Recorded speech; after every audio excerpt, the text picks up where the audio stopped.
Welcome to Human-Rich, where you learn about the humans that are part of every business equation and can make or break companies.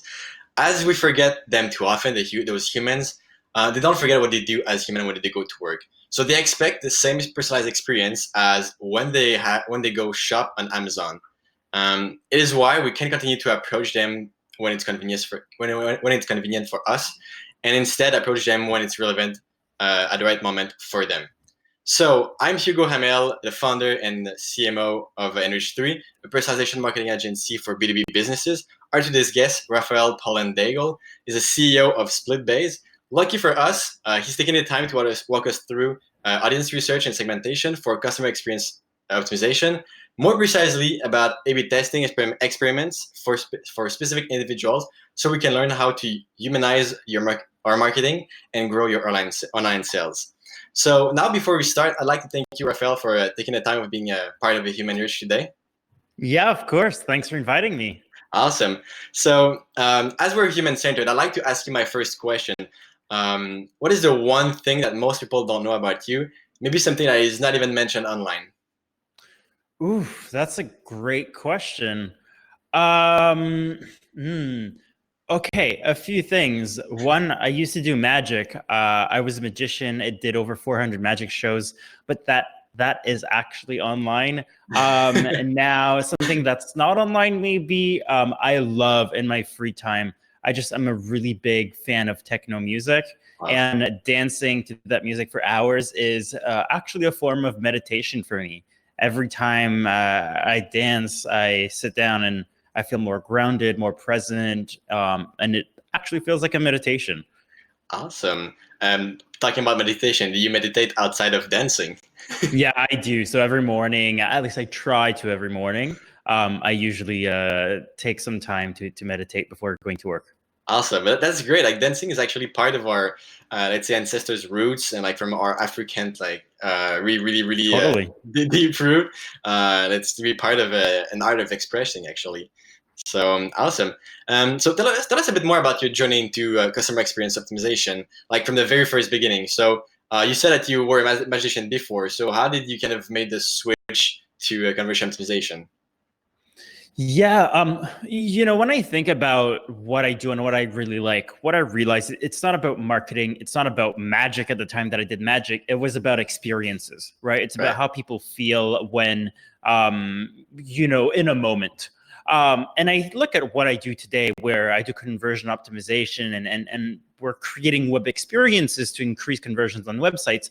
It's kind of the same thing where at the end of the day, it is, yes, vastly different than doing a magic show, but we are trying to create an experience where logic and emotions meet to convince someone to make the purchase. And obviously we want to make sure that they feel good about that purchase, that it's something that's, that they want as well. So, there's a lot of psychology and emotions and really understanding how can we be more human-centered? How Right. can we be more customer-centric, Right. right? Those are really at the root of what I do. This is yeah, that's what it is. It's about being more customer centric. So I started in this space probably 6 or 7 years ago when I launched my first ever tech startup. Was called Ideal Input. Completely failed, but that's how I discovered conversion optimization, because it was a marketplace where you could get feedback from marketing consultants on your marketing materials. I had no idea what it was doing, never was in the startup world before, but still got quite a few marketing experts on the platform, had a few clients, and that's how I discovered conversion optimization. And out of all digital marketing disciplines, optimizing is really what I realized I love the most. I don't mind starting things from scratch, but give me numbers, give me something that exists and making that better. That's what I really love doing. Awesome. So basically, the turning point was when you discovered, when you made that discovery about conversion optimization, and that's kind of where you kind of realized that magic was, let's say, like an element in the equation, but that element could be removed and replaced by something else, which is in that case marketing. And Exactly. you add it with the experience that you want to deliver, and you have your passion at some point. Yep. Absolutely. Awesome. So to give it a bit more of context, can you tell us what is SplitBase and how you apply all of that in your work? Yeah, well, SplitBase is a conversion optimization agency, mostly for direct-to-consumer e-commerce brands in lifestyle, fashion, luxury, and beauty. And we help companies like Mackage and L'Oreal really understand how are their customers behaving on their website? What are they thinking? Why are they buying, or why are they not buying? Right. By doing this, deep research and gathering all those insights about their customers' behaviors and emotions, we're then able to create hypotheses and launch experiments on websites and test things, different designs, different language and copy on websites to hopefully, improve the clarity and the functionalities of those sites, which hopefully will lead to an increase in conversions and sales. Indeed, absolutely. And do you have any examples of positive outcomes that you could share with us about audience research and segmentations for conversion, customer experience optimization? Yeah, totally. I think one of the great examples, I was actually just on another call telling someone about this example. We used to work with this company that does natural deodorants. And when we started doing audience research, we realized that one of the biggest objections people had on the website when it came to not buying the product, it was because they were like, well, I'm doing sports, I'm a CrossFitter, and usually natural products just don't work. I need something stronger that's going to withstand the whole day so I don't stink. So that was a really interesting insight, right? Like one piece of advice, one piece of insight of why people don't buy. Now, Right. on the flip side, we looked at, okay, why are people buying? Like, who are those top customers that are really, really key to the brand? And we actually found out that some of the brand's biggest customers and evangelists were CrossFitters, people that were doing a lot of sports, and they loved it because they said it's natural, but it actually works. I don't stink anymore. I can do and go on my day to day, and I will not worry about my smell, and yet I can stay active. So it's really interesting. You've got two different, very highly contrasted experiences where you've got the same customer type being the reason that they're being a CrossFitter is why they buy it. And for some others, that's also the reason why they don't buy it. So what we created based on these insights is on the homepage, we literally changed the main banner image to two women in a gym hugging each other, hugging representing, hey, we don't stink. We're feeling good about ourselves in a gym because that's their main customer. And woman because that was also like 80% of their audience. Now, we adapted the headline, it was something around, stop worrying. I can't remember, but anyways, there was something about really using those words about, don't worry about this, smell good, right? Or feel good. And ultimately, conversions increased by 21% after that change. This is a multi-million-dollar business, so pretty big impact. But just by really understanding who we're dealing with and what they're thinking about. Right. And if I'm not wrong, the words that you used in that copywriting for that conversion optimization variant, it was coming from a testimonial, if I'm not wrong, something like that, right?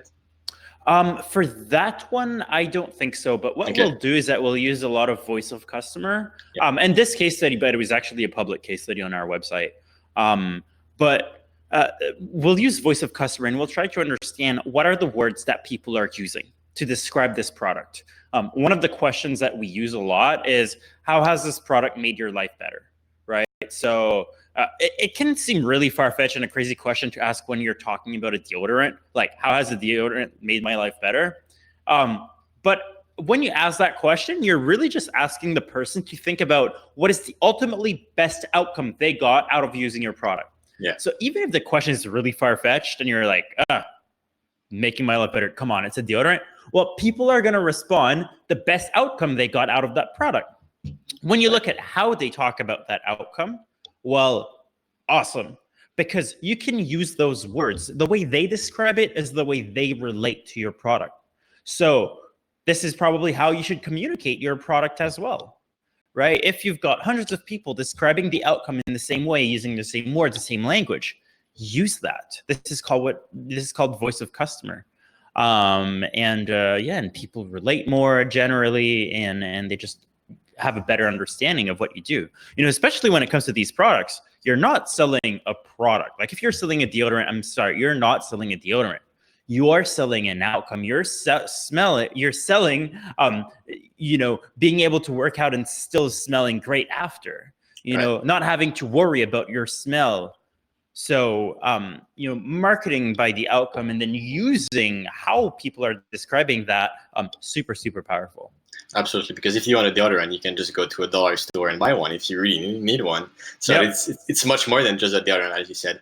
And in terms of like the steps that you had to take to get that result for them, like apart from doing voice of customers, is there any other steps that you've had to take or you've been through to do that whole process? Totally. Of course, generally when we look at optimization, this is not a one-time thing. It's not an overnight success. Sometimes it will take 3 to 4 months before you have your biggest successes. And it's totally normal. Now, for some people that read too much about conversion optimization online from people who write about it and that know nothing about it, and by that I mean most articles on Google about CRO that isn't written by an actual CRO expert, they start thinking that you can just test button colors or just random anything really. And wow, your conversions will double. This is not how it works. This is really about testing problems or opportunities that you identify through your own company and your own customer base, and not what might work or might not work for someone else. That's one. Number two, when you really want to start looking at, what needs to be done for optimization? Well, voice of customer is a big one. We want to understand that. We want to understand what makes people buy and what stops them from buying. But, it would have been wrong to just go ahead and implement whatever right after, because we're not, even if we're using voice of customer, we're not guaranteed that people are going to relate more, that's going to increase conversions. I mean, in most cases, it helps, but you could write 2 or 3 different headlines using voice of customer, and one could lose, one could win, and one might not see any difference compared to what was there before. Right. So, of course, A/B testing is, what we've been using to validate, the solutions that we come up with from those insights. Right, absolutely. And because I know you a little bit more of like just like the call right now, I've seen some articles about you going in store for some research. Yeah. So can you tell us more about that? Because I think that it's something that is most of the time forgotten at some point, and yep. People tend to do it more online while they might also go as well offline. So like, I think that's a step that can be quite interesting for most people too. For sure. I love actually this topic. And unfortunately, I wish we would do it more often. That said, most brands we work with don't have retail stores. But when we do have retail stores, what we realized is we wanted to find a way to get richer insights than just what people would say online. And what we developed is a way to do in-store research for online conversions. And so far, I spoke to a lot of people in the industry that are like Else Ertz in Belgium, who's the queen of qualitative research, and we're talking about this, and she wasn't aware of anyone else doing it. So I'm like, perfect, we've got a methodology that's pretty unique here, because we're talking about online conversions. Now, here's the thought process behind this.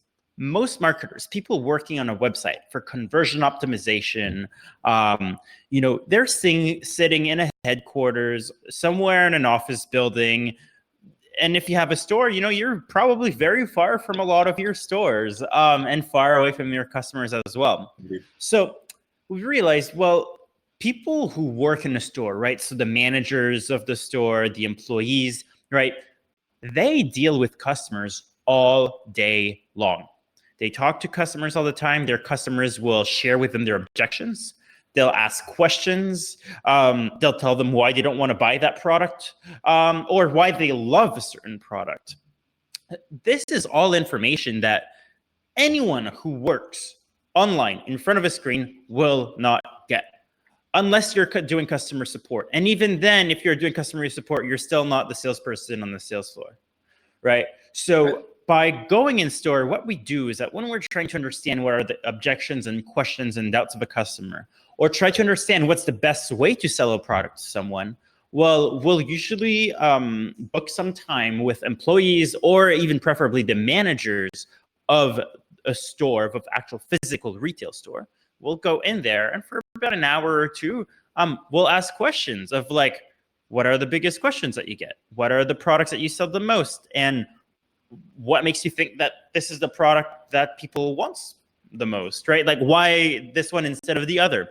And I try to really understand, and that's why I try to really go and ask people who's had the most experience in the store. So you don't want someone who's been there for 1 or 2 weeks, right? You want someone who's been there for quite a few years. So the last one I did, the person had been in that store for 8 years, right? So since the very opening of that store. So what happens? You talk, you try to understand how do they sell that product? So I'll go around the store, I'll take a product, and I'll tell them, what are the biggest questions people ask about this product? Why do they usually not buy? If they go to the competition, why do people buy that competitor's products instead? And you really try to get a whole understanding of the picture. And I had, a lot of questions. But you also want to understand, how do they sell it? As a salesperson on the floor, what do you usually have to say that will get people, to lit up and get excited? And once you really deconstruct this physical sales process, there's a lot of insights that you can combine with your online insights, and obviously build A/B tests from there. Absolutely. And how do you think that this would be similar or different for a B2B type of company? Because for that applies really well for a retail store that is more B2C. But in case of a B2B, what would you say that would change or would be the same? Right. Well, for B2B, if the B2B has a retail, the same thing applies, Like if you're selling, I don't know, if you're selling trucks or IT systems or something, talk to the person who sells those products. Who has the most contact with the customers in the company, right? It's probably not the CEO. It's the people on the floor, the salesperson, the customer service people. Another thing we do is that, if the company has no actual retail stores, we'll ask for chat logs, support staff reports.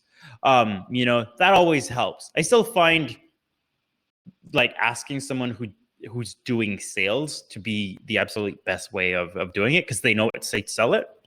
And I think sales and marketing should work together much more than just, especially in big companies, instead of being two separate departments. I think that really goes hand in hand. Absolutely. So for someone that would like to start, for example, today or tomorrow, what would be your recommendations of like what that person should do and what that person should not do in terms of audience research and segmentation for customer experience optimization? Yeah, I would say number one thing to do is just talk to your customers. It's super simple, but no one does it. And I'm saying this, and I'm sure most people are going to be like, yeah, maybe I'm not going to do it. Or they're going to write it down and they're not going to do it. They're still going to try to find what's a hack, what's a cool thing, what's a cool trick, what's a cool tool that they can use. It's not about the tools you use. That's a trap that most amateurs fall into. It's not about the tool or the cool hack that might not work tomorrow. It's just about the basics and doing it well, right? For example, talk to your customers all the time. No one does it. When you do it, you'll already get more insights than ever before, literally. Second thing, if you already talk to your customers or start to talk to your customers, learn how to ask better questions. Right? There's a lot of ways that if you ask a question, you will get a biased response. So, and it's something that we don't necessarily realize, right? We ask questions, and if we want to hear something specific, we might not even realize it, and we'll ask that question in a way that the person responds something that we kind of want to hear. Yeah. Now, when you're trying to get feedback from your customers, and by the way, this is exactly how my first 2 startups failed. It's because I was selectively only hearing the things I wanted to hear. I was talking with customers, but I was ignoring literally all the red flags and trying to validate things, right? As entrepreneurs, especially entrepreneurs, entrepreneurs are optimists. The thing is, you want to shield yourself from that and try to find why you should not believe that is true. So if you're doing your audience research, instead of trying to figure out what you like, try to hear the things you don't want to hear. And by asking better questions, for example, questions that don't have biases, that don't lead to biases or things like that, that will help a lot. For example, just as a practical example of this, because I like practical examples. If I ask you, why did you buy our product? Well, the why, or why did you buy our competitor's product instead? The why, the word why is kind of, for us, it's wired as a word that triggers defensiveness. So the person that on the other end will respond, they will respond and may not even be responding consciously on a defensive level, but it will lead to a slightly biased answer because they're trying to defend themselves or, to justify their decision. So what you want to do instead is, what made you buy from our competitors? That is, using the word what instead of why makes your question neutral. It doesn't, make anyone, more defensive. And the quality of the answers you will get will be much better, which means, that directly translates to insights that will be different whether you ask why or what. Absolutely. So out of curiosity, since we're in the art of asking type of questions, what would be, for example, the top 5, top of mind, if you prefer, questions that everyone that works in conversion optimization that wants to improve their conversion should ask to their audience to have a better understanding of them, actually? Right. Top 5, that's a lot. I would say on splitbase.com/blog, shameless plug. I actually wrote an article on this where I have a whole list of questions. Okay. But I would say one of the number one things to do is, for example, if you're a software company and somebody canceled their subscription, ask them, what made you cancel your subscription? It could be something as simple as that. Or, if somebody buys from you, you could ask something, what's happening in your life right now that made you buy this product from us? Or what motivated you to buy this product today, right? There's a lot of variations of the same questions you can use that, depending on who's your customer, how you're asking that question, if it's, verbal, if it's through post-purchase survey email, a poll, like the language will vary, right? So it's not always the same fixed question, but the outcome is, for example, what made you buy this product instead of this one? Or, yeah, not the best question. It depends because I don't have anything to reference, but yeah, what made you buy this product? What stopped you from buying from us? Okay. Is there anything holding you back from buying today? What questions do you have for me? What questions do you have about this product? Actually, one of my favorite questions for verbal use is, what questions do you have for me? Because instead of saying, do you have any questions? They might have a question, but they'll just say no because they don't want to ask it. But if you ask, what questions do you have for me? Your chances drastically increases of them asking you the question they probably otherwise wouldn't have asked. This is actually great for like phone sales or just like actual in-person sales. Absolutely. So basically, pretty much all questions should start with a what and nothing else then, almost. Yeah, well, it depends. It's just, it's not about the what, it's about not using words that will lead to bias. So why leads to bias, right? And right now I can't think of other examples, but just avoid the word why. Got it. Awesome. So basically, to basically wrap up a little bit, what we discussed about is the ideal is to start with asking your questions, asking the right questions, having a like how can I say, also go like offline to ask people that are like on field? And is there anything I'm missing out to kind of? No, I think you got it. You got pretty much everything. Yeah, make sure to test a lot. Well, don't A/B test if you don't have the traffic. You're going to be wasting your time and making the wrong decisions. But that's a whole other topic. That said, yeah, make sure that you talk with your customers, ask the right questions, learn how to ask better questions. And it sounds so boring and so unexciting, and everyone wants to have like the super exciting hacker tool, but that's not what matters. If you start from the foundationals, the things that really work and that has worked forever, that will grow your business. Right. Basically, that's the understanding of your audience, which they are all humans in the end. Absolutely. Awesome. And I have a question for you related to, for example, if a business want to start doing experiment now that they know all of their audience, where should they start? Well, here's the deal. So if you do have over 500 to 1,000 transactions a month, right? And this is not a fixed number, by the way, because it really depends on what business you're in. But above those numbers, you can A/B test, right? So use a testing tool, try to understand how to A/B test, right? So when you've got a problem, a solution, you build a hypothesis, and then you test against that hypothesis. You want to either validate or invalidate, and no matter the result, then you want to learn from that. Now, of course, not all companies, smaller companies can't really A/B test, so it's going to be a bit trickier, but there are a lot of other methods for testing out there that isn't necessarily A/B testing, that you can do little tests and ways to validate your insights. But I always think that at the end of the day, even if you wouldn't be testing, if you listen to your customers, you're going to get it right way more than if you're just guessing about who your customers are and what they want. Right. And in terms of, let's say, stage in the funnel or stage in the sales cycle, where would you start more like at first in terms of optimization and experiments?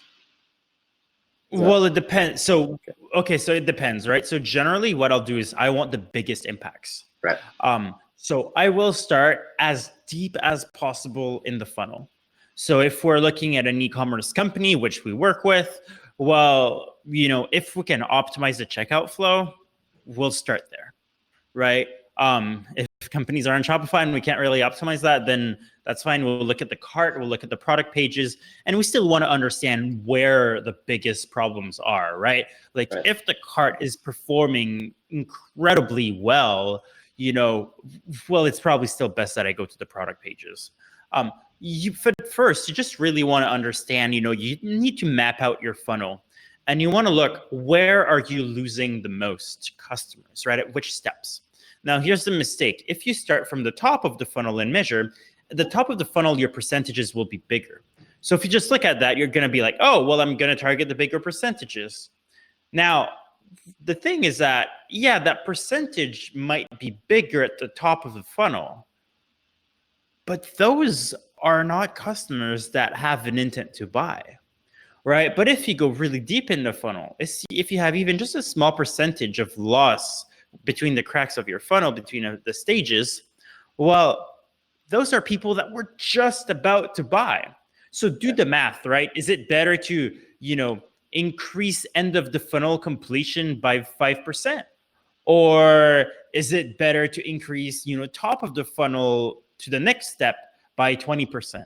Well, very often that 5% increase will win over that 20% increase. Right. And you just got to do the math of how much it means for you. Absolutely. That's a great point, that it's not because the percentage is higher that's going to have a bigger impact on the business. Awesome. So to wrap it up, is there anything that we haven't talked about or that you'd like to share up with us? No, I think we've covered pretty much everything. Just talk to your customers. That's a great sentence for ending this up.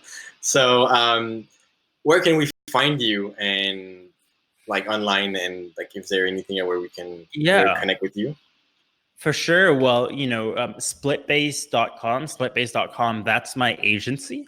So that's where we offer all of our services, and you can read also the blog there. I also recently launched a Minds of E-commerce podcast where I interview 7 to 9 figure e-commerce store founders and executives about one growth strategy that was really key to their business. And I think so far with like episode 15, incredible guest. So that's Minds of E-commerce. You can find it mindsofecommerce.com or on splitbase.com in the iTunes store. And that I would say would be the best way to hear about, what I do and all the tips we give out. Otherwise, you can just connect with me on Twitter at R Paulin-Daigle. Awesome, thank you. So thanks for being part of HUMAN-RICH. It was really great to have you with us, and I hope to see you. We're gonna follow you more and learn more about human interactions with all of your actions that you do online. Take care. Awesome, perfect. Thank you so much, Hugo. Bye.